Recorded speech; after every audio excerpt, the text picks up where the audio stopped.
साफ साफ कह दिया। और समीर जी, ये तो सीधा सीधा व्यक्तिगत अपमान भी है प्रधानमंत्री का।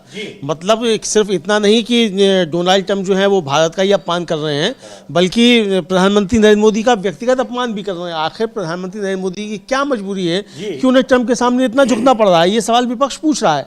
क्योंकि आप 140 करोड़ लोगों के प्रधानमंत्री हैं, एक संप्रभु राष्ट्र के आप प्रधानमंत्री हैं, एक मजबूत राष्ट्र के आप प्रधानमंत्री हैं, और आप जो है इतना झुके चले जा रहे हैं और आपकी तरफ से कोई खंडन नहीं आ रहा है। सबसे बड़ी बात यह समीर जी कि इस मामले पे कोई खंडन नहीं आया। एक तो जो उन्होंने ट्रंप ने कहा कि साहब वो मुझको खुश करना चाहते हैं, इस पर भी आपका कोई जवाब नहीं आया। और अब जब कहा जा रहा है कि आप जब गए थे अमेरिका तो आपने कहा कि साहब मैं आ सकता हूं क्या प्लीज, इस तरीके की बात है। तो ये इस पर आपकी तरफ से कोई खंडन क्यों नहीं आ रहा है? इसको लेकर सवाल जो काफी ज्यादा उठ रहा है। लेकिन समीर जी, इसके साथ साथ जिस तरीके से कांग्रेस ने एक ट्वीट भी किया है, और वो जो वहाँ के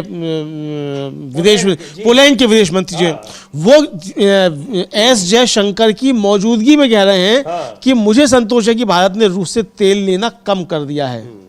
सीधे सीधे कह रहे हैं कि अमेरिका के दबाव में भारत फैसले ले रहा है। सीधे सीधे ये जो है आ रहा है। और कल जो बिल पास हो गया है वहां अमेरिका में, और ट्रंप को शक्तियां मिल गई हैं 500% तक का लगाने की। और वो कह रहे हैं कि जो भी रूस से तेल खरीदेगा हम 500% तक का टैरिफ लगाएंगे। इस पर भारत की चुप्पी जो है वो सवाल खड़े कर रही है। और विपक्ष जो लगातार यही सवाल पूछ रहा है कि प्रधानमंत्री नरेंद्र मोदी क्या कर रहे हैं। विदेश नीति प्रधानमंत्री नरेंद्र मोदी की अपनी नीति नहीं है, ये देश की नीति है। तो ये आपको देश को भरोसे में लेकर तैयार करनी पड़ेगी। और आप देश में बात करना नहीं चाहते, इसको लेकर लगातार समीर जी सवाल पूछा जा रहा है। जी बिल्कुल पूछा जा रहा है। और देखते हैं वो कांग्रेस पार्टी का ट्वीट और उसमें पोलैंड के विदेश मंत्री का वो बयान भी शामिल है, जो वहां देश के विदेश मंत्री एस जयशंकर के सामने वो ये बात कह रहे हैं। कांग्रेस पार्टी ने लिखा है कि मुझे संतोष है कि भारत ने रूस से तेल लेना कम कर दिया है। पोलैंड के विदेश मंत्री ने ये बात भारत के विदेश मंत्री एस जयशंकर के सामने कही। इस बयान से साफ है कि मोदी ने ट्रंप को खुश करने के लिए रूस से तेल लेना बंद किया। अब भारत की विदेश नीति व्हाइट हाउस से तय हो रही है। शर्मनाक ये बात, यही चीज पूछी जा रही है। वो चाहे मामला ऑपरेशन सिंदूर को रुकवाने का हो, चाहे यहां पर रूस से तेल अमेरिका के दबाव में रूस से तेल खरीदना कम करना हो, या फिर और फैसले करना हो। और प्रधानमंत्री खुद डोनाल्ड ट्रंप से मिलने की अनुमति मांग रहे हैं। अब यह भी सवाल पूछा जा रहा है कि ऐसी कौन सी मजबूरी थी, ऐसा कौन सा आप बड़ा फैसला करने जा रहे थे देश के हित में कि आपको तुरंत तत्काल मिलने की जरूरत थी अमेरिका के राष्ट्रपति से? और यह सवाल लगातार ये पूछा जा रहा है। बिल्कुल लगातार पूछा जा रहा है। और ठीक ये समय वही था समीर जी जिस समय वहां से हमारे नागरिक जो थे हाथों में हथकड़ियां और बेड़ियां पहनाकर मालवाहक जहाज से भेजे जा रहे थे, बिल्कुल अपमानित करके भेजे जा रहे थे। और उसको ट्वीट किया जाता ये एलियन पकड़ लिए गए हैं, एलियन को जो भेजा जाएगा इनके साथ यही शुरू किया जाएगा। और प्रधानमंत्री मोदी के शब्द से मतलब मुख से एक शब्द जो था वो नहीं निकला था ट्रंप के सामने। ब्रिक्स देशों को लेकर भी ट्रंप ने वो उसी समय टिप्पणी की थी और प्रधानमंत्री खामोशी के साथ सुनते रहे थे। तो ये सब जिस तरीके से सामने आया, तो इसको लेकर विपक्ष सवाल उठा रहा है कि प्रधानमंत्री नरेंद्र मोदी जो हैं वो देश की गरिमा गिरा रहे हैं, ये विपक्ष का आरोप। जी बिल्कुल। और इधर जो आज से मनरेगा को लेकर उसमें कांग्रेस पार्टी का वो पोस्टर हम लोग देखते हैं, और उसमें उस समय के प्रधानमंत्री डॉक्टर मनमोहन सिंह का एक बयान भी ट्वीट किया है 20 साल पहले का, जब ये योजना शुरू की गई थी, कि मोदी मनरेगा पर बुलडोजर चलाकर गरीबों के हितों पर हमला कर रहे हैं, मगर हम इस अन्याय के खिलाफ सड़क से संसद तक लड़ेंगे। मनरेगा बचाओ संग्राम 8 जनवरी से 25 फरवरी 2026 तक, यानी 25 फरवरी तक ये लगातार ये अभियान कांग्रेस पार्टी का चलेगा मनरेगा के खिलाफ। जिस तरीके से मनरेगा को हटाकर एक नई स्कीम विकसित भारत जी राम जी नाम से लाई गई है, तो ये उसको लेकर एक बड़ा पहले से ही कांग्रेस पार्टी ने घोषणा कर रखी थी और आज से उसकी अब शुरुआत हो गई है। यानी मोदी मनरेगा पर बुलडोजर, और बुलडोजर यहां पर योजनाओं पर भी चल रहे हैं, इमारतों पर चल रहे हैं, और लोगों के घरों पर चल रहे हैं, आशियानों पर चल रहे हैं, लोगों की दुकानों पर चल रहे हैं, बिना किसी नोटिस के, बिना किसी कार्रवाई के। ये वहां के लोगों का आरोप है।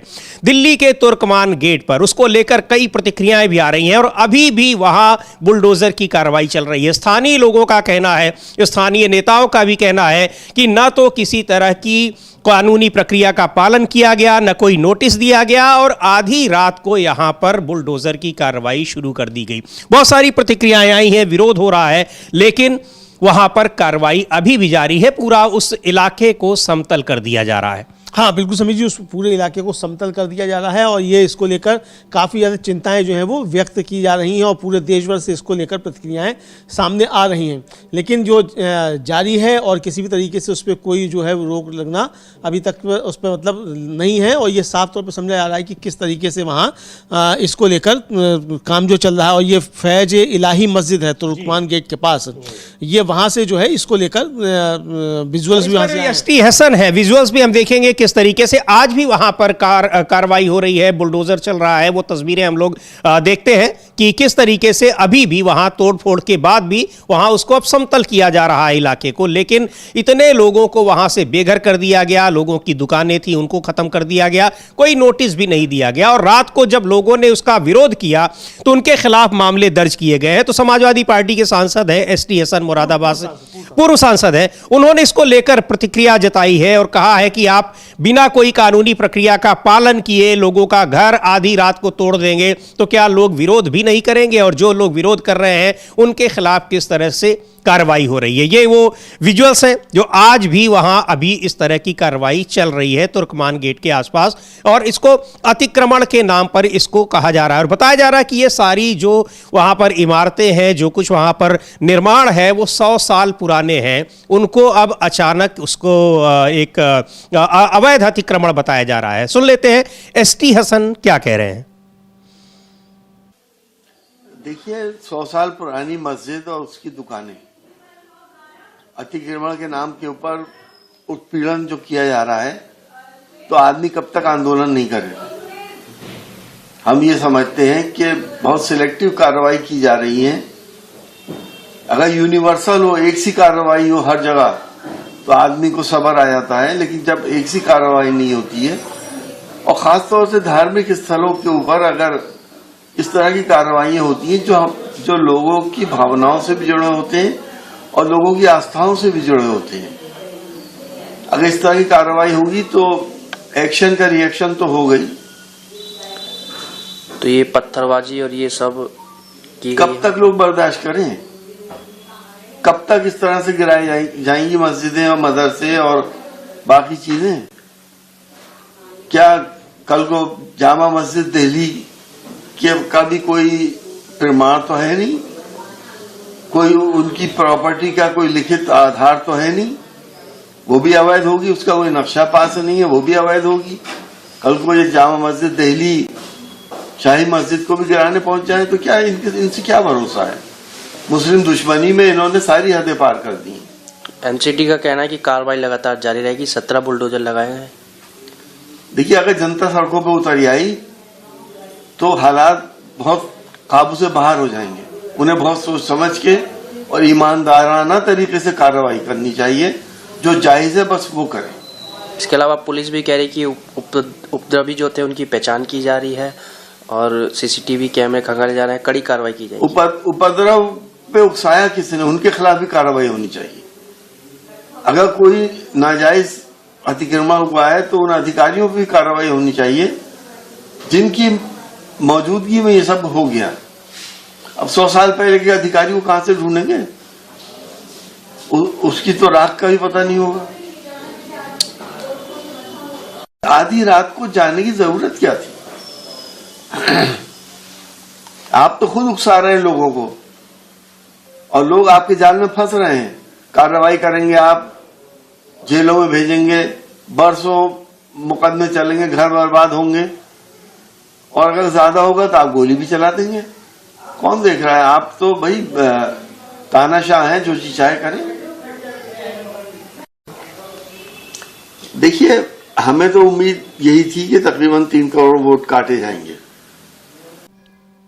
तो ये उससे बहुत बड़े आरोप लगा रहे हैं और कह रहे हैं कि मुसल्लिमों की दुश्मनी की वजह से इस तरह से अगर कर रहे हैं तो इसका बड़ा खामियाजा और बड़ा विरोध होगा। क्या जब लोगों के घर तोड़े जाएंगे तो क्या कोई विरोध भी नहीं करेंगे? और आप इस तरीके से अवैध अतिक्रमण ये सारी चीज़ें बता देंगे तो फिर बहुत सारी इमारतें वहाँ पर अवैध निकल आएंगी।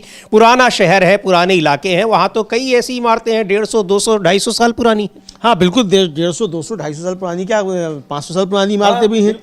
अच्छा, सवाल ये है कि अगर ये एमसीजी कह रही कि नक्शा पास नहीं हुआ पहले, तो 100 साल पहले क्या एमसीजी ने नक्शा पास नहीं हुआ तो उस समय बनने दिया था? तो सवाल ये ना कि एमसीडी का अधिकार क्षेत्र कब से है और कब से बिल्डिंग बनी हुई है। तो कल को ये कोई दूसरा यहाँ बन जाए, अथॉरिटी बन जाए और वो कहने लगा था हमसे परमिशन नहीं लिया आपने बनाने से पहले, चीज़ बनी हुई 1000 साल पहले से आप हुए आज, तो ये किस तरीके से कर सकता है। तो ये जो एसटीएसन कह रहे हैं वो एसटीएसन की बात अपनी जगह ठीक है, वो एक राजनीतिक दल के नेता हैं, लेकिन एक सामान्य समझ जो है, कह रहे हैं कि वहां पर जो प्रतिरोध हुआ, जो कुछ विरोध हुआ, जो लोगों ने पत्थरबाजी की जैसा कहा जा रहा है, आरोप लग रहे हैं, तो कह रहे हैं इसके लिए उकसाया किसने? आधी रात को आपको ये कार्रवाई करने की क्या जरूरत थी? आप वैध तरीके से कार्रवाई करनी चाहिए थी। बिल्कुल। और ये सवाल ये कि क्या आपने इससे पहले नोटिस वगैरह दी? हमें नहीं मालूम कि नोटिस दिया कि नहीं दिया गया। सुप्रीम कोर्ट का आदेश है कि आप अतिक्रमण भी हटाएंगे तो नोटिस आप देंगे, तो नोटिस दिया गया कि नहीं दिया गया, कब दिया गया नोटिस, ये सारी बातें भी हैं। और सुप्रीम कोर्ट को भी देखना चाहिए कि आपके आदेश की, अगर आपकी नाक के नीचे दिल्ली में ही इस तरह से धज्जियां उड़ाई जा रही हैं 2 किलोमीटर दूर पर ही सुप्रीम कोर्ट से, तो ये सुप्रीम कोर्ट को भी देखना चाहिए कि आपका आदेश जो है वो किस तरीके से एमसीडी जो धज्जियां उसकी उड़ा रही है और आप उसको देख रहे हैं। चूंकि अब तो ये कहा जा चुका है कि अखबार में जो छप जाता है उस पर नोटिस इशू नहीं किया जा सकता। ये तो सीसीआई हमारी जो है सूर्यकांत जी उन्होंने कह दिया था एसआईआर पर सुनवाई के दौरान, तो अखबारों में खबर छप रही है, टीवी चैनल से इसको दिखा रहे हैं, क्योंकि हमारा सुप्रीम कोर्ट तो देखता नहीं है, तो उसे मालूम ही नहीं है कि क्या हो रहा है क्या नहीं। लेकिन ये सारी चीजें, और ये भी कहा जा रहा है कि ये सारी कार्रवाइयां जिस तरह से तमाम मोर्चों पर बीजेपी की सरकारें गिरी हुई हैं, खुद प्रधानमंत्री नरेंद्र मोदी जिस तरह से गिरे हुए हैं, उधर मध्य प्रदेश में पानी के मुद्दे पर, इंदौर में जिस तरह से दर्जनों लोगों की जान जा रही है, यहां उत्तराखंड में जिस तरह से पूरी सरकार की कानून व्यवस्था की पोल खुल रही है, उन सारे मुद्दों से लोगों का ध्यान हटाने की ये कोशिशें हैं ताकि लोगों का ध्यान डाइवर्ट हो। अब इस समय कांग्रेस के नेता है पवन खेड़ा एक प्रेस कॉन्फ्रेंस कर रहे हैं दिल्ली में, इंदौर में जो कुछ हुआ और उसके बाद वहां पर पूरे प्रदेश में कांग्रेस का लगातार ये अभियान चल रहा है। कई और जगहों से भी गंदे पानी जो लोग पी रहे हैं उसकी शिकायतें आ रही हैं, लेकिन कार्रवाई कुछ नहीं हो रही है। सुनते हैं क्या कह रहे हैं पवन खेड़ा। इस समय दिल्ली में उनकी प्रेस कॉन्फ्रेंस हो रही है। पूछें तो कैलाश विजयवर्गीय की भाषा आपने सुनी, बदतमीजी, गाली गलौज, आदत ही खत्म हो गई पत्रकारिता की इन लोगों को। ईमानदार पत्रकारिता की आदत, नरेंद्र मोदी ने उस आदत की हत्या कर दी है। आप लोग अब पूछ ही नहीं सकते हैं, पूछते हैं तो यह जवाब मिलता है, ये गालियां सुननी पड़ती हैं आप लोगों को। मुझे बड़ा बुरा लगता है आप लोगों के लिए, लेकिन लड़ना पड़ेगा, सवाल फिर भी पूछने पड़ेंगे। विजयवर्गीय तो गाली देते हैं, मोहन यादव गाना गा रहे हैं, मस्ती में चूर हैं, और अजीब सा की अंतरकलह भारतीय जनता पार्टी की मध्य प्रदेश में दिखती है, जिसका खामियाजा छोटे छोटे बच्चों को, 6 महीने का बच्चा भी उसमें शामिल है, को भुगतना पड़ रहा है। मेयर कुछ कहता है, मंत्री कुछ और कहता है, मुख्यमंत्री गाना गाता है। यह हाल मध्य प्रदेश का बना हुआ है, जहां 18 महीने छोड़ दीजिए, कमलनाथ जी की जो सरकार आई थी, पिछले कई सालों से लगातार इनकी सरकार है। और जो इंटरनेशनल सेंटर फॉर सस्टेनेबिलिटी की एक रिपोर्ट है, वो बता रही है कि 70% पानी भारत का दूषित हो चुका है। हमें और आपको अलग अलग विवादों में व्यस्त रखने के पीछे की साजिश यह है कि असली मुद्दे, मिलावट के मुद्दे, दवाइयों में मिलावट के मुद्दे, कफ सिरप के मुद्दे, जहरीले पानी के मुद्दे, ये सब मुद्दे सामने न आए, मेन स्ट्रीम में न आए, डिबेट्स का हिस्सा न बने, राजनीतिक विमर्श का हिस्सा न बने। हजारों करोड़ खर्च किए गए, हर जल योजना, हर घर जल योजना, घर घर जल योजना। ये घर घर जल नहीं था, माफ कीजिएगा, घर घर मल योजना थी। हम सब के पानी में मल आ रहा था। यह हालत थी इंदौर की, यह हालत कई शहरों की है। इंदौर का तो सामने आ गया, और सवाल अभी भी इंदौर में ऐसे हैं जिनका जवाब आपको नहीं मिल रहा। मैं अभी सवाल पूछूंगा। सीधी सीधी जिम्मेदारी ये उन लोगों की है जो लच्छेदार नारे देते हैं, तमाशबीन बनते हैं, हम सबको व्यस्त रखते हैं, हम सब में विवाद पैदा करते हैं। प्रधानमंत्री की सीधी सीधी जिम्मेदारी है। लगातार जब मुंह खोलते हैं, 70 साल में कुछ नहीं हुआ, मैं हर जगह हर घर में पानी भिजवा रहा हूं। ये भिजवा रहे हैं आप, हजारों करोड़ खर्च करके। एडीबी से पैसा आया, एशियन डेवलपमेंट बैंक से, इसी काम के लिए आया। कौन करेगा उसका ऑडिट? क्या हिसाब किताब क्या है उस पैसे का? कहां गया वो पैसा अगर बच्चे मर रहे हैं तो? मुख्यमंत्री प्रधानमंत्री, मेयर, मंत्री, कोई तो जिम्मेदारी लेगा या कोई नहीं लेगा। अब आपको मैं एशियन डेवलपमेंट बैंक के बारे में बता रहा था। 200 मिलियन अमेरिकन डॉलर का ऋण 2003 में मिला भोपाल, ग्वालियर, इंदौर, जबलपुर, इन शहरों को कवर करने के लिए। उस पैसे का क्या हुआ? यह सवाल आपको पूछना होगा, हमें पूछना होगा। भले कैलाश विजयवर्गीय जैसे गाली देने वाले लोगों का सामना करना पड़े, वो गाली दें, लेकिन यह सवाल हमें पूछना होगा ताकि और बच्चे न मर सके। इतनी बड़ी राशि एडीबी ने दी है आपको, जिस काम के लिए दी है, आप ये ठेके निकाल के फिर रुक जाते हैं, इंतजार करते हैं कि सबसे बड़ी कमीशन कौन देगा। अब एक और जानकारी हमारे सामने आई कि सवाल हम पहले पूछेंगे क्योंकि जानकारी है हमारे पास, लेकिन हम जवाब सरकार से मांगना चाहते हैं कि क्या इंदौर में जो दूषित पेयजल से मौतें हुई, उन मामलों में वाटर सैंपल्स और प्रभावित नागरिकों के स्टूल सैंपल की कल्चर जांच हुई या नहीं हुई। बहुत महत्वपूर्ण सवाल है। अगले सवाल से आपको मालूम पड़ेगा कि ये क्यों पूछ रहा हूं मैं। अगर जांच कराई गई है तो हैजा का बैक्टीरिया क्या उसमें मिला या नहीं मिला, ये आज प्रेस वार्ता करने की जरूरत इसलिए पड़ी। आप लोग चर्चा कर रहे थे इंदौर की, ऐसा नहीं कि नहीं कर रहे थे। ये बहुत चौंकाने वाली बात है। सरकार क्या छिपा रही है, ये जनता को जानने का हक है। मध्य प्रदेश की ही नहीं, पूरे देश की जनता को जानने का हक है। हैजा का बैक्टीरिया मिला या नहीं, ये हम सरकार से मांग कर रहे हैं। इसका जवाब दें, लिखित में दें, आप सबके सामने दें, बिना गाली दिए दें। वाइब्रो कॉलेरा की अगर पुष्टि हुई, ये हैजा का बैक्टीरिया होता है, अगर पुष्टि हुई तो क्या इन मामलों को IDSP integrated disease surveillance program के अंतर्गत विधिवत नोटिफाई किया गया है या नहीं? क्योंकि भारत में हैजा एक नोटिफाइबल डिजीज है। क्या इसकी नोटिफिकेशन हुई है या नहीं? ये हमारा तीसरा सवाल है।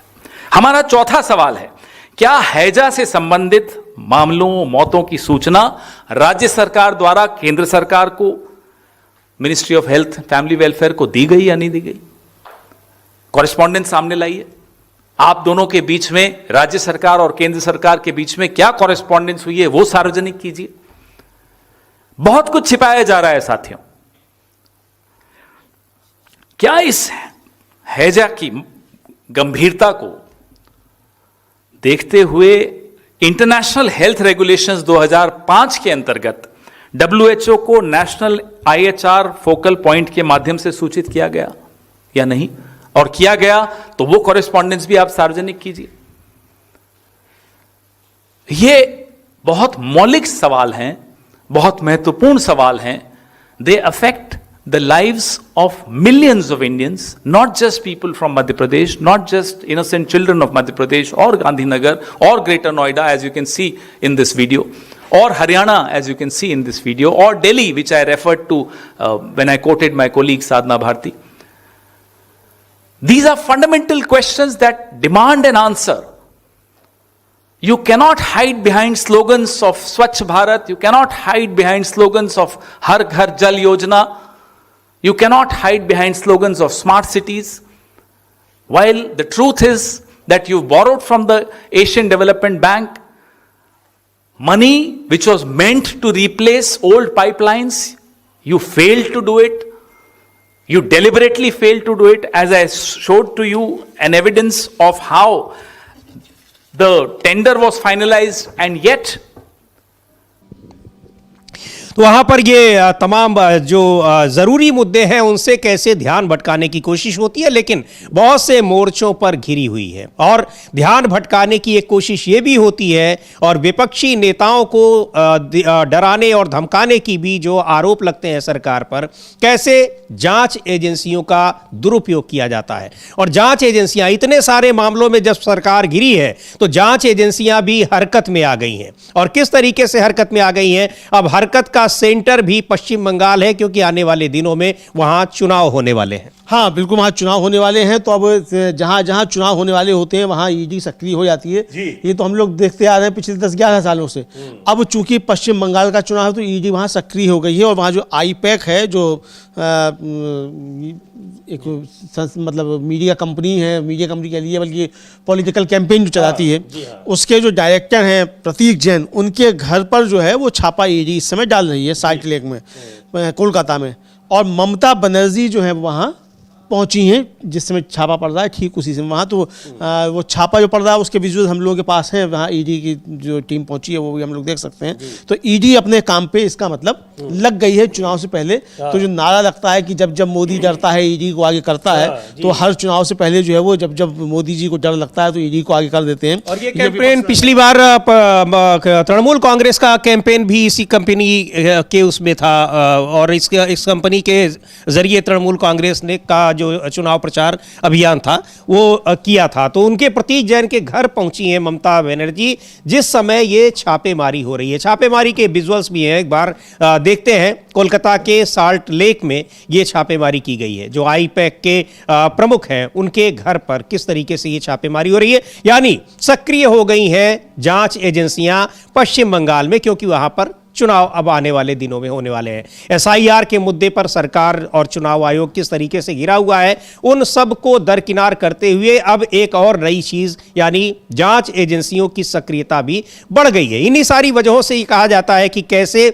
सरकार के लिए, सरकार के दबाव में ये जांच एजेंसियां काम करती हैं। ये विजुअल्स हैं उस साल्ट लेक के, वहां प्रतीक जैन के घर के। हाँ बिल्कुल, ये वहाँ के विजुअल से हम लोग इसको देख रहे हैं, और ये साल्ट लेक जो कोलकाता का है वहाँ है, और उनके घर पे जो है छापेमारी हो रही है, और ममता बनर्जी भी वहाँ पहुंच गई हैं। तो वहाँ कुछ टकराव की स्थिति पैदा हो सकती है, हालांकि चूंकि केंद्रीय बल है तो टकराव क्या होगा, लेकिन मुख्यमंत्री का अपना अधिकार क्षेत्र है, वो वहाँ पहुँच सकती हैं, तो पहुँच रही हैं। तो अब देखना ये है कि मुख्यमंत्री के खिलाफ अब क्या कार्रवाई ईडी करती है, ये भी देखने वाली बात होगी समीर जी, क्योंकि सरकारी काम में बाधा डालने की बात कही जाती है कि नहीं कही जाती है, बहुत सारे सवाल उठ सकते हैं। लेकिन हाँ ये साफ है कि ममता बनर्जी जमीन पर दिख रही हैं संघर्ष, केवल विरोध ही नहीं कर रही हैं, आलोचना नहीं कर रही हैं जांच एजेंसियों की जो कार्यशैली है, बल्कि वहां ईडी की छापेमारी, उनका ये मानना है कि ये राजनीतिक रूप से ये छापेमारी की जा रही है, राजनीतिक विद्वेष की वजह से। अब आईपैक पर छापेमारी के पीछे क्या राजनीति होगी, ममता बनर्जी का कोई बयान आएगा तो जरूर बताएंगे, लेकिन वो वहां पर उसके जो डायरेक्टर हैं प्रतीक जैन, उनके घर पर पहुंची हैं छापेमारी के दौरान ही। तो क्या कुछ इसमें आगे होता है ये हम आपको बताएंगे, लेकिन बड़ी खबर है कि आईपैक जो कंपनी है चुनाव प्रचार के अभियान कैंपेन करती है चुनाव से जुड़े हुए राजनीतिक दलों के लिए, उस कंपनी के डायरेक्टर के घर पर ईडी की छापेमारी की जा रही है। ईडी की छापेमारी हो, ईडी की कार्रवाई हो, इनकी कार्यशैली चाहे हाई कोर्ट्स हो अलग अलग राज्यों के, चाहे सुप्रीम कोर्ट हो, किस तरीके से इनका काम होता है, कितनी परिपक्वता से काम करते हैं, और कितना इनकी जो कार्रवाइयां हैं उसमें दमखम होता है, वो इनका जो सक्सेस रेट है उसी से पता लगता है। बार बार वहां पर ईडी हो चाहे सीबीआई हो, इनको फटकार खानी पड़ी है सुप्रीम कोर्ट से भी कई बार, और कई राज्यों के हाई कोर्ट से भी, लेकिन ये कार्यशैली इसी तरह की है जो विपक्ष आरोप लगाता है कि सरकार के दबाव में विपक्षी नेताओं को परेशान करने के लिए तो ये कार्रवाई अब पश्चिम बंगाल में शुरू हुई है, वो साफ दिखाई पड़ रही है। बहरहाल ममता बनर्जी वहां पहुंची हैं, ये महत्वपूर्ण बात है। वहां पर प्रतीक जैन के घर पर आगे कुछ अगर उनका बयान आता है तो जरूर दिखाएंगे, लेकिन वही बात पवन खेड़ा कह रहे हैं कि कैसे तमाम मुद्दों से ध्यान भटकाया जाता है, और ईडी सीबीआई को इसीलिए आगे किया जाता है कि एक तो विपक्षी नेताओं को दबाने के लिए, परेशान करने के लिए, उनको जेल में डालने के लिए, और दूसरी ओर जरूरी मुद्दों से लोगों का ध्यान भटका रहे इसके लिए। हाँ बिल्कुल, जरूरी मुद्दों से ध्यान भटकाने के लिए इस तरह की कार्रवाई की जाती है, ये साफ तौर पर समझ में आ रहा है। विपक्षी आरोप लगा भी रहा है कि जरूरी मुद्दों से ध्यान भटकाया जा सके तो इस कहीं बुलडोजर चलवा दो, कहीं झगड़े करा दो, कहीं कुछ करा दो, इस तरह की चीज़ें करते रहो और ज़रूरी मुद्दों से ध्यान हटे। और सबसे बड़ा इस समय ज़रूरी मुद्दा जो है वो यही है कि डोनाल्ड ट्रंप जिस तरीके से प्रधानमंत्री भारत का अपमान कर रहे हैं उसके खिलाफ कुछ बोलना ना पड़े, ये समझा जा सकता है। और कांग्रेस ने जो ट्वीट किया है पोलैंड के विदेश मंत्री का कि साहब एस जयशंकर के सामने उन्होंने कहा कि भारत ने रूस से तेल खरीदना कम कर दिया है, बंद कर दिया है, इसको लेकर उन्होंने असंतोष है, तो ये सीधे सीधे जयशंकर की मौजूदगी में जब कहा जा रहा है, ये ट्वीट भी बिल्कुल ये ट्वीट है कि यहाँ पर मुझे संतोष है कि भारत ने रूस से तेल लेना कम कर दिया है। पोलैंड के विदेश मंत्री ये बात कह रहे हैं और इसीलिए कांग्रेस कह रही है कि इस बयान से साफ है कि मोदी ने ट्रंप को खुश करने के लिए रूस से तेल लेना बंद किया।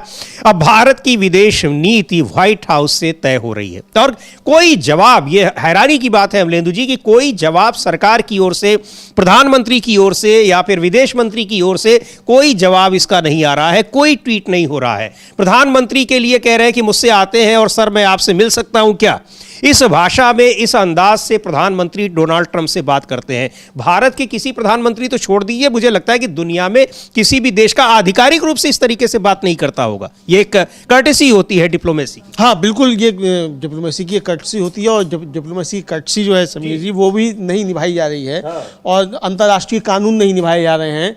यूएन कह रहा है कि अंतर्राष्ट्रीय कानून का उल्लंघन हुआ है और खुद अब ट्रंप साहब ने घोषणा कर दी है कि 66 अंतर्राष्ट्रीय संस्थाएं जो हैं, जिसमें 33 जो है यूएन से जुड़ी संस्थाएं हैं, उनसे अमेरिका बाहर हो गया है और एक संस्था जो है वो इंटरनेशनल सोलर की एसोसिएशन जो है, जिसका भारत नेतृत्व करता है, उससे भी ट्रंप साहब जो है उन्होंने अमेरिका को अलग होने का आदेश दिया। यानी 66 अंतर्राष्ट्रीय संस्थाओं से अलग हो गए हैं। यूएन के जो मानवाधिकार उच्चायुक्त हैं वोल्कर टर्क, वो साफ तौर पर कह रहे हैं कि ये मानवाधिकारों का हनन है और किसी भी एक संप्रभु राष्ट्र का चुना हुआ राष्ट्रपति जो है आप उसको इस तरीके से गिरफ्तार नहीं कर सकते, उसका अपहरण नहीं कर सकते। गिरफ्तार तो ये कह रहे हैं, लेकिन वो तो आप अपहरण कैप्चर कर लिया। गिरफ्तारी तो आपके अधिकार क्षेत्र में होगी ना जी, लेकिन आप तो बाहर जाकर कर रहे हैं, तो ये अपहरण है। और यही तो उन्होंने कहा भी है, वेनेजुएला के जो राष्ट्रपति हैं मादुरो, उन्होंने वहाँ अदालत में, न्यूयॉर्क की अदालत में कहा कि मेरा अपहरण किया गया, मैं संप्रभु राष्ट्र का राष्ट्रपति हूँ, अपहरण किया गया। तो ये अपहरण उन्होंने कहा है।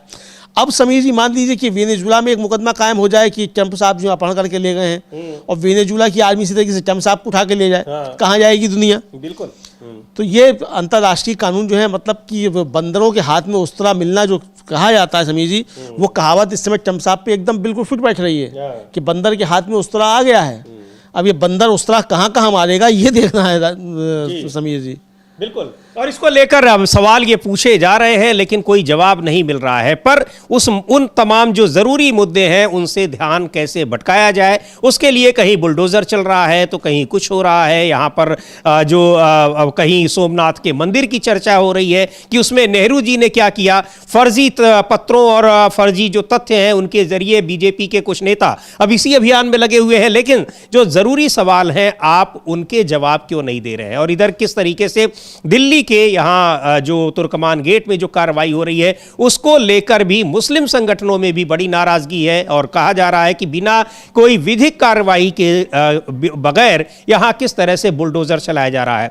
और मुस्लिम धर्मगुरु हैं वहाँ पर खालिद रशीद फिरंगी मैली, उनको भी सुनते हैं क्या कह रहे हैं। और इसके अलावा राजनीतिक प्रतिक्रियाएं भी आ रही हैं और कहा जा रहा है कि बिना आप एक कानूनी का जो तरीका होता है उसके बगैर आप किस तरीके से बुलडोजर चला देंगे, ये बहुत हैरान करने वाली बात है। लेकिन वही बात कह रहे थे अभी थोड़ी देर पहले समाजवादी पार्टी के नेता एसटी हसन कि आप लोगों को विरोध करने के लिए और हिंसक विरोध करने के लिए लोगों को मजबूर कर रहे हैं। जिस तरह से वहां विरोध किया गया क्योंकि आधी रात को आप बुलडोजर चला रहे हैं लोगों के घरों पर, लोगों की दुकानों पर। सुन लेते हैं क्या कह रहे हैं खालिद रशीद फिरंगी मैली।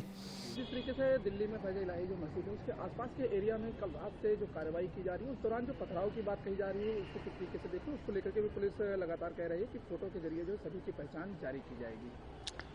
ये अपनी इंफॉर्मेशन के मुताबिक दिल्ली में फैजा इलाही मस्जिद के बाहर जो कार्रवाई हुई है और जो ये बताया जा रहा है कि उस सिलसिले में कोर्ट का ऑर्डर है, तो बेहतर तरीका यही था कि पहले जो भी कंसर्न्ड पार्टीज़ हैं उनको एडमिनिस्ट्रेशन को बैठा करके उनसे बातचीत करने के बाद जो भी कानूनी रास्ता है और जो भी कोर्ट का ऑर्डर है उसको पुरअमन तरीके से अमली जामा पहनाना चाहिए था, लेकिन ऐसा ना करके जिस तरीके से डायरेक्ट बुलडोज़र एक्शन हुआ है उससे लोगों में कहीं ना कहीं हैजानी कैफियत पैदा हुई है।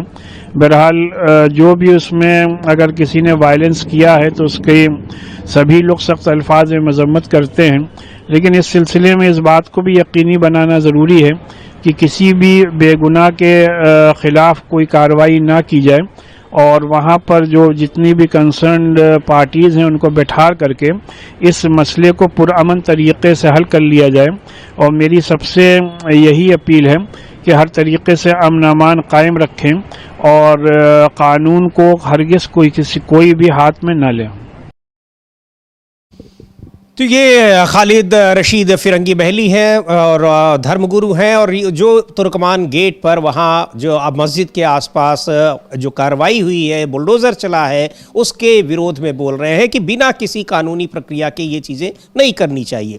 खैर, और इधर जिस तरीके से अब वहाँ आईपैक के डायरेक्टर के यहाँ छापेमारी हुई है, प्रतीक जैन वहाँ कोलकाता में ममता बनर्जी पहुँची है। ममता बनर्जी का आरोप है कि जो उनकी पार्टी के IT सेल है उसके डेटा वहाँ पर छापेमारी की गई है और तमाम डेटा ले गए हैं ED के लोग। क्या कह रही है ममता बनर्जी, उनका बयान भी आया है, सुन लेते हैं। बड़ा आरोप लगाया है, लेकिन जहां छापेमारी हो रही है तुरंत वहां पहुंची हैं मुख्यमंत्री ममता बनर्जी। मुझे लगता है कि शायद ही कोई ऐसा और हो कि कहीं छापेमारी हो रही हो और वहां राज्य की मुख्यमंत्री या राज्य के मुख्यमंत्री पहुंच रहे हैं। हाँ, वहाँ पहुंची हैं और बाकायदा लाउड स्पीकर लगाकर ED को संबोधित कर रही हैं। और बहुत तीखे शब्दों में कह रही हैं, हालांकि वो शायद बांग्ला में ही बोल रही होंगी, हम लोग सुनते हैं कि क्या बोल रही हैं, लेकिन जो उनका मर्म है, जो अनुवाद है उसका, वो हम लोग बताएंगे। जी बिल्कुल, सुनते हैं क्या कहा। वहां पर जहां छापेमारी हो रही है वहां पहुंची और लाउड स्पीकर से वो बोल रही हैं, यानी जो छापेमारी करने वाले अफसर हैं उनको क्या कुछ कह रही हैं। सुन लेते हैं ममता बनर्जी को। To collect all of our party hard disk, the candidate list, the party strategy, the party plan. Is it the duty of the ED and Amit Shah? The nasty home minister, the naughty home minister who cannot protect the country, and is taking away all my party documents. If I get the BJP party office, what will be? What will be the result? They didn't have any guards. One side the SIR case, they are deleting all the names of the Bengal people. More than 2 crore people, 1.5 crore people are being called, 54 lakhs are being deleted without any asking their details. They are using WhatsApp only, and because of election they are collecting all my information of my party. देखो मैंने सब लेके आया, because I rang up Pratik, because he is the in charge of my party. So my hard disk, see, phone. Mamata Banerjee वहां पर बड़े आरोप लगा रही हैं ED के अधिकारियों पर। कह रही हैं क्या पार्टी की हार्ड डिस्क कैंडिडेट लिस्ट इकट्ठा करना ED अमित शाह का काम है? ये घटिया शरारती गृहमंत्री देश की रक्षा नहीं कर सकता और मेरे पार्टी के सारे डॉक्यूमेंट्स ले जा रहा है। अगर मैं BJP पार्टी ऑफिस पर रेड करूं तो क्या होगा? एक तरफ पश्चिम बंगाल में SIR कराकर सभी वोटर्स के नाम हटा रहे हैं, चुनाव की वजह से वे मेरी पार्टी के बारे में सारी जानकारी इकट्ठा कर रहे हैं। तो बहुत गंभीर आरोप है लेंदु जी कि वहां जाकर आप पार्टी के दफ्तर में सारा डेटा इकट्ठा कर ले रहे हैं। गंभीर आरोप है और राज्य की भ्रष्टाचार निरोधी पुलिस जो है वो BJP के दफ्तर पर रेड डाल सकती है, ममता बनर्जी कह रही है। तो अब अगर यही सब शुरू हो जाएगा तो कहाँ जाएगा देश? तो यही है। तो अब मुझे लगता है ममता बनर्जी शायद जलवा सकती हैं, आज ही जलवा सकती हैं BJP के दफ्तर पर रेड, हो सकता है, कोई इनकार नहीं कर सकता, क्योंकि वो जो बात कह रही है वो करके दिखा भी सकती हैं। क्या वो BJP के दफ्तर पर रेड डलवा दें, शुभेंदु अधिकारी के घर पर डलवा दें, दिलीप घोष के घर पर डलवा दें, इनके जो पर्यवेक्षक वहां जाते हैं, जिन होटलों में रुकते हैं वहां डलवा दें। ये काम तो हो ही सकता है। तो ये चिल्लाएंगे फिर पूरे देश भर में, देखो देखो देखो हमारे यहाँ जो रेड डाल दी, हमारे यहाँ रेड डाल दी। अरे काम क्यों ऐसे कर रहे हो? जब काम ऐसे करोगे तो दूसरा भी कर सकता है। जो काम तुम्हें करना था दूसरे को करना नहीं आता है क्या? हेमंत सोरेन समझ लिया है क्या ममता बनर्जी को?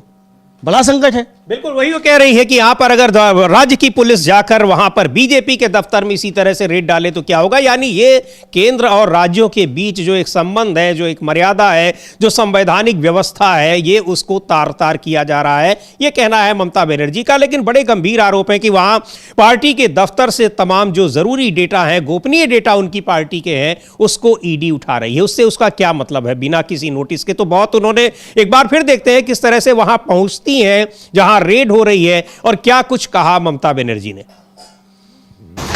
To collect all of our party hard disk, the candidate list, the party strategy, the party plan. Is it the duty of the ED and Amit Shah, the nasty home minister, the naughty home minister who cannot protect the country, and is taking away all my party documents? If I get the BJP party office, what will be? What will be the result? They didn't have any guards. One side the SIR case, they are deleting all the names of the Bengal people. More than 2 crore people, 1.5 crore people are being called. 54 lakhs are being deleted without any asking their details. They are using WhatsApp only, and because of election they are collecting all my information of my party. तो ये उनकी party के तमाम दस्तावेजों को, तमाम जानकारियों को इकट्ठा किया जा रहा है, जो कि आईपैक का जो संस्था है उसका, उसने ममता बनर्जी का पिछले बार चुनाव में कैंपेन अभियान किया था, उसी के जरिए उनका, और वहां पर बहुत सारी जानकारी है। लेकिन गंभीर आरोप है कि आप इस तरह से जो जांच एजेंसियां हैं उनको भेजकर किसी पार्टी के आप दस्तावेज थोड़ी इकट्ठा कर लेंगे। अगर कोई गलती है, कुछ वहां पर है, कोई उसके खिलाफ FIR हुई है, कोई जानकारी आपको मिली है, तो आप रेड करेंगे, किसी की गोपनीय जानकारी, डेटा और बाकी सारी चीजें वहां से उठा लाएंगे। ये तो फिर अराजकता वाली स्थिति है। और कह भी रही है ममता बनर्जी कि राज्य की सरकार अगर वहां पर पार्टी के नेताओं पर, पार्टी के दफ्तर पर इसी तरह से रेड डालेगी तो क्या होगा। फिर तो एकदम केंद्र और राज्य आमने सामने हो जाएंगे। बिल्कुल आमने सामने हो जाएंगे, और ये साफ तौर पर दिखाया जा सकता है कि किस तरीके से आप अपने अधिकारों का दुरुपयोग करते हैं। ये समझा जा सकता है। हालांकि जो ईडी है इसको लेकर भी, और PML एक्ट जो इसको लेकर भी बहुत सारे सवाल पहले भी उठते रहे हैं, और वो कानूनी दायरे में भी उस पर सवाल उठ रहे हैं। लेकिन वो सवालों से अलग बात जो है, जो एक नैतिकता की बात है, और जो ममता बनर्जी कह रही हैं वो काफ़ी विचारणीय प्रश्न है कि कल को अगर वहाँ की राज्य सरकार जो है और उसकी अपराध निरोधक शाखा जो है पुलिस की, या आर्थिक अपराध निरोधक शाखा जो है, वो बीजेपी के दफ्तर पे इसी तरीके से छापेमारी करने लगे, या बीजेपी के नेताओं के घरों पे इसी तरीके से छापेमारी करने लगे, तब अमित शाह जी क्या करेंगे? क्या कहेंगे अमित शाह जी? नड्डा साहब और नितिन नवीन साहब उसमें क्या कहेंगे? मोदी जी उसमें क्या कहेंगे? बिल्कुल। तो ये साफ तौर पर मतलब कि आप एक संघर्ष को जो है नए तरीके से आप दावत दे रहे हैं। बिल्कुल एक संघर्ष को दावत दे रहे हैं, और वही बात कह रही हैं ममता बनर्जी। तो बहुत ही गंभीर आरोप लगाए हैं उन्होंने ईडी के अफसरों पर कि वो पार्टी का जो डेटा है, महत्वपूर्ण जानकारी है, उसको वहां से ले रहे हैं, उठा रहे हैं। और ये सारा कुछ उन्होंने नाम लेकर कहा है कि गृह मंत्री अमित शाह के आदेश पर कर रहे हैं। तो बहुत गंभीर आरोप लगाए हैं। छापेमारी अभी चल रही है, आगे क्या अपडेट होता है बताएंगे। लेकिन ममता बनर्जी वहां पहुंचती हैं और बाकायदा वहां ये आरोप वो लाउड स्पीकर से बातचीत करके अधिकारियों को बता रही हैं और मीडिया से भी बात कर रही हैं। तो ये आरोप लगाया है उन्होंने कि किस तरह से ईडी आईपैक के दफ्तर पर छापेमारी कर रही है और तृणमूल कांग्रेस से जुड़े तमाम जो दस्तावेज हैं उनको वहां से जब्त कर रही है, इकट्ठा कर रही है, ले रही है। तो कई सारे आरोप हैं। इन आरोपों के बीच किस तरह से अब मनरेगा को लेकर कांग्रेस पार्टी का जो प्रचार शुरू हुआ है, आज से 25 फरवरी तक चलेगा, उस पर भी बात करेंगे। लेकिन SIR पर भी किस तरह से चुनाव आयोग घिरा हुआ है, सरकार पर आरोप लग रहे हैं। लेकिन पूरी की पूरी प्रक्रिया कैसे संदिग्ध हो गई है, ये ड्राफ्ट सूची आने के बाद अब साफ तौर पर पता चल रहा है। कैसे पता चल रहा है? लखनऊ में करीब 3 करोड़ लोगों के नाम कट गए हैं। सुन लेते हैं वहां पर क्या कह रहे हैं। समाजवादी पार्टी के नेता हैं, पूर्व मंत्री हैं रविदास मेहरोत्रा, वो कह रहे हैं कि उनके भाई का ही नाम कट गया। यहां कांग्रेस पार्टी के बड़े नेता हैं गुरदीप सप्पल, उन्होंने कहा कि उनके पूरे परिवार का नाम कट गया है। कई ऐसे उदाहरण मिल रहे हैं। जहां लोगों के नाम कटे हुए हैं। और तो और भारतीय जनता पार्टी के भीतर भी जबरदस्त बेचैनी है। और अमलेंदु जी, आज एक अंग्रेजी अखबार ने एक खबर छापी है कि बीजेपी का नेतृत्व, वहां पर राज्य नेतृत्व सभी अपने नेताओं को यह आदेश दे रहा है कि अपने बूथ पर कम से कम 200 लोगों के नाम वो जुड़वाएं। अब वो किस तरीके से अब इस टास्क को पूरा करेंगे, 200 नाम कहां से लाएंगे, कैसे ले आएंगे, लेकिन ये टास्क वहां दिया गया है। और चूंकि ज्यादातर मतदाता जो है वो शहरी इलाकों में कम हुए हैं, तो भारतीय जनता पार्टी के भीतर भी बेचैनी है। पहले सुन लेते हैं रविदास मेहरोत्रा क्या कह रहे हैं।